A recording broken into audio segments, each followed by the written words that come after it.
बड़ी मिस्टेक मैंने की कि मैं जो है 20 डेज का मैंने अप्लाई कर दिया था वीज़ा। क्या है 2-2.5 साल में इन्होंने अपनी बैंक स्टेटमेंट बनाई, साथ साथ छोटे छोटे विजिट किए और बाद में इन्होंने अपना शेंजन वीजा अप्लाई किया।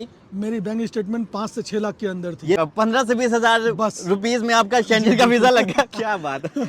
सो hello guys, welcome to my YouTube channel. तो जनाब आज हैं हमारे साथ राज भाई और इनका ताल्लुक इंडिया से है और इनका वीज़ा इंडिया से जर्मनी का लगा था और अभी ये पुर्तगाल में है। तो भाई से एक एक चीज़ पूछेंगे कि इन्होंने एजेंट किया और कैसे इन्होंने ये सारा अपना प्रोसेस करवाया या किया, एक एक चीज़ पूछेंगे, बैंक स्टेटमेंट, ट्रैवल हिस्ट्री। और इनसे एक बहुत बड़ी गलती हुई है, वो गलती आपने कभी नहीं करनी अगर आपने अपना शेंजन वीज़ा अप्लाई करना है। तो एनीवे वीडियो को स्टार्ट करते हैं और अगर तो आप न्यू है चैनल को सब्सक्राइब करें, बेल आइकन पे प्रेस करें। इंस्टाग्राम और फेसबुक का पेज आपको डिस्क्रिप्शन में मिल जाएगा, वहाँ पे आप मुझे मैसेज कर सकते हैं।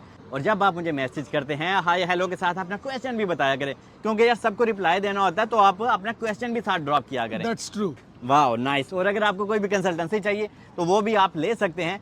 एनीवे वीडियो को स्टार्ट करते हैं। और जब राज भाई आज आप लोगों को बहुत मज़े की बहुत अच्छी इन्फॉर्मेशन प्रोवाइड करने वाले हो, ठीक है। और माशाल्लाह आप पुर्तगाल में आके बॉडी बिल्डर भी बन गए। ज़रा लोगों को बताएं कि आपने अपना ये सफ़र कहाँ से और कैसे स्टार्ट किया। Here we go. First of all I need to say thank you to all welcome welcome welcome. Who are seeing me okay, क्या इन पोर्तुगाल। वाह, जो मुझे देख रहे हैं पहले बार और सलमान भाई के साथ देख रहे हैं, ये अपने आप में खुद हंसती है ना। ठीक है ठीक है। तो मैंने कैसे अप्लाई किया, ओके, कोलकाता से पुर्तगाल तक का सफ़र तय किया। क्या बात है, नाइस। तो पहले जो है आपको अपना ट्रैवल हिस्ट्री को क्लीन रखना है ठीक और है। बिल्कुल नीट एंड स्पॉट रखना है। कैसे? ट्रैवल आप हिस्ट्री मीन क्लीन रखनी है कि कहीं भी ट्रैवल हिस्ट्री नहीं बनानी है, बनानी है? बनानी है, ट्रैवल अच्छा, हिस्ट्री ठीक है। बिल्कुल बनानी है। ठीक उसके है, ठीक बगैर तो यहाँ के सरकार वो वीज़ा देते नहीं है। आप बताएंगे कि कौन कौन से कंट्री की आपने ट्रैवल हिस्ट्री पहले बनाई थी शेंजन वीज़ा अप्लाई करने से पहले? जी, यहाँ आने से पहले जो मेन 2 कंट्रीज़ और जो इंडिया के लिए बहुत ही सस्ते भी होते ठीक है। हैं और नॉर्मल भी है, वो वहाँ घूम फिर भी सकते हैं। और वहाँ अगर जाते हैं तो चांसेस ज़्यादा बढ़ जाता है कि आपका वीज़ा लग जाए। ठीक है, वो कंट्री कौन से हैं? तो सबसे पहला मैं थाईलैंड की बात करना चाहूँगा, सही। जो बहुत ही फेमस है। या अभी वर्ल्ड में वो टॉप क्लास में जा रहा है सही एज हो अ गया। Tourist place. Nice। तो आप वहाँ जा सकते हैं और बहुत ही चीप में वहाँ का आपको सफ़र हो जाता है। मैं जिन कंट्रीज़ की बात कर रहा हूँ, ये इंडिया हो या पाकिस्तान हो या बांग्लादेश हो, ये सभी कंट्रीज़ के लिए, या नेपाल हो, सही ये है। नेपाल हो, है। बिल्कुल, ये सभी कंट्रीज़ के लिए ये एफिशिएंट और एडवांटेज वाली बात होती है। मीन कि अगर हम इन्हीं कंट्रीज की ट्रैवल हिस्ट्री बनाते हैं, ठीक है। वाकई काफ़ी है। थाईलैंड का एक बहुत नाम है, ठीक है, क्योंकि थाईलैंड में अगर आप इंडिया पाकिस्तान से जाते हो, ट्रैवल हिस्ट्री बनाते हो, तो आपका वीज़ा लगना आसान हो जाता है। और कौन सी कंट्री है? बहुत ज़्यादा दिन नहीं है। पहले तो आप जब बैंकॉक जाएं तो 2-3 दिन रहकर वापस आ जाएं, ठीक है। कोई मसला नहीं है। आप वहाँ से और एक चीज़ कर सकते हैं, आप बैंकॉक से थ्रो कंबोडिया भी जा सकते हैं। वहीं से एक बस जाता है जो क्रॉस बॉर्डर करता है और बहुत ही चीप में आपको वहाँ से दूसरा ट्रैवल हिस्ट्री भी बन जाता है, वो भी सेम डेज में। क्या ये बात है, वो very- पासपोर्ट के ऊपर ठप्पा लगाते हैं? या बिल्कुल, Nice। ये वेरी इंफॉर्मेटिव इंफॉर्मेशन है, क्योंकि आपका 2 कंट्री जो है आपका कुछ 2-3 दिन में ही हो जाता है। सही है। और उसका खर्चा भी बहुत कम आता है। अगर इंडियन मनी में मैं बात करूं तो it's cost only 40,000 to me. Oh यार, it's nothing. Wow, it's so I amazing. Have stayed in the hotel, I have gone to the discos, I have disco gone भी टू जाते the, हैं? हाँ मैं गया था। सही है। और वहाँ मैंने रास्ते पर घूमा, मैं खाया पिया, Enjoy सब किया, कुछ सब कुछ किया, ठीक है। बहुत इंजॉय किया। और अगर आपको मैं ट्रैवल हिस्ट्री के बारे में बताऊं, आप ये नोट भी कर लें, थाईलैंड, सिंगापुर, बैंकॉक और तुर्की की भी ट्रैवल हिस्ट्री बहुत अच्छी है। लेकिन बाई ने तो सिर्फ बैंकॉक की बनाई है, थाईलैंड की बनाई है और सिंगापुर की, ठीक है। तो आप भी कोशिश करें कि आप इन्हीं कंट्रीज की बना सकते हैं। तो जनाब, जब आपने अपनी ट्रैवल हिस्ट्री बना ली, ठीक है, आप ज़रा ये पहले बता दें कि आप वहाँ पे इंडिया में आपका स्टेटस क्या था और आपने क्या बिजनेस प्रोफाइल थी या आपने टूरिस्ट वीज़ा अप्लाई किया था, क्या किया था? मैं तो नॉर्मल एम्प्लॉई था। कितना? एक्चुअली मैं एक प्रोफेशनल अकाउंटेंट हूँ। ओके, मैं ग्रेजुएट हूँ। तो मैं इंडिया में बस ज़्यादा नहीं, मेरे 15 से 20 हज़ार के अंदर की सैलरी माय गॉड, 15 से 20 हजार बस। रुपीज में आपका शेंजन का वीजा लग गया। क्या बात है, ठीक है। तो ये मतलब कि 15 से 20 हजार आपको इंडियन रुपीज में मिलते थे, हाँ ठीक है। हाँ बिल्कुल। ऐसा था कि घर में तो 1-2 बंदे होते हैं ना, कि वो अगर कमाते हैं तो अपने को भी थोड़ा सा प्रेशर कम होता है। सही है। तो वो 15-20 हज़ार को ही मैंने रोलिंग किया, कैसे भी करके मैंने बैंक स्टेटमेंट को रेडी किया। ठीक। उसके बाद फिर मैंने ये सोचा कि अब जो है मैं रेडी हूँ। देखें राज भाई की स्टोरी बहुत ही मजेदार है। इन्होंने जनाब अपना शेंजन वीजा अप्लाई किया है, लेकिन धीरे धीरे से, जैसे कहते हैं ना कि कछुआ अपनी चाल चलता है, तो इन्होंने वैसे ही, इन्होंने ये नहीं किया कि हाँ भाई एकदम से डिपॉजिट कर दो, नहीं, इन्होंने पूरे 2 साल अपनी बैंक स्टेटमेंट को मेंटेन किया, आहिस्ता आहिस्ता करके ये अपनी बैंक स्टेटमेंट को ऊपर लेके गए हैं। आपकी बैंक स्टेटमेंट कितनी थी? मेरी बैंक स्टेटमेंट 5 से 6 लाख के अंदर थी। अच्छा राज भाई ये भी बता दें, आपने ये अपना शेंजन वीजा खुद से अप्लाई किया है या एजेंट से किया? अगर एजेंट से किया तो कितने पैसे दिए आपने? सबसे पहला तो एजेंट के पास जाना बेवकूफ़ी है। आप Okay. लोग कोई नहीं जाना एजेंट ठीक के है। पास। ओके। आप अगर हो सकता है कि हाँ इतना नॉलेज नहीं होता है इंसान के पास कि हाँ, कभी कदार ऐसा भी होता है कि थोड़ा पढ़ा लिखा की भी मुश्किल होती है कि वो उतना ज़्यादा लिटरेचर नहीं है कि वो अपना वीज़ा खुद वगैरह से fill अप्लाई कर सके। करे, हाँ। फॉर्म वगैरह अप्लाई कर सके।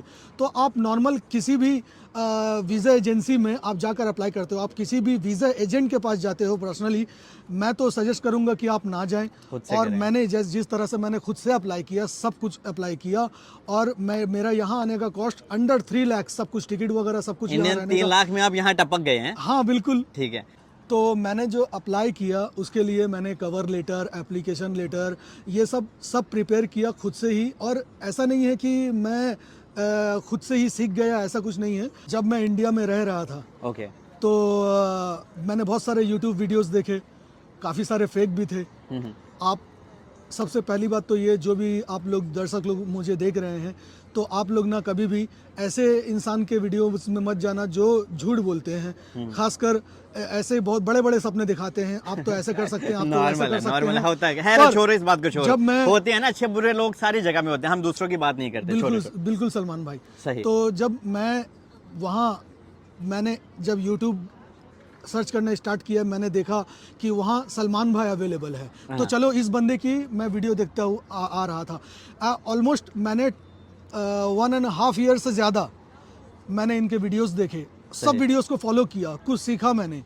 उसके बाद धीरे धीरे मैं वहीं से मैंने इनके थ्रू मैंने इन्हें मैसेज किया। इन्होंने मुझे बहुत सारे गाइड किए कि हाँ आप ऐसा करो वैसा करो, तो आपका ये मतलब कि चलें ठीक है, मेरी तारीफ होती रहेगी। देखें बात पता क्या है, आपको अगर किसी चीज़ की समझ नहीं आती, आप अपने आसपास के किसी ट्रैवल एजेंसी से पूछ सकते हो, हाँ भाई हमें डॉक्यूमेंटेशन कैसे प्रिपेयर करनी है, ये वो। लेकिन ये है कि पूरा आप एजेंट से अपना काम ना करवाओ, ये मैं आपको बिल्कुल भी रेकमेंड नहीं करता। जो डॉक्यूमेंट्स आपका वीज़ा में लगेगा वो मैं सब कुछ आपको बताता हूँ। तो सबसे पहले आपको पासपोर्ट होना चाहिए आपके पास, जिसमें कम से कम 3-4 पेज खाली हो। ठीक है।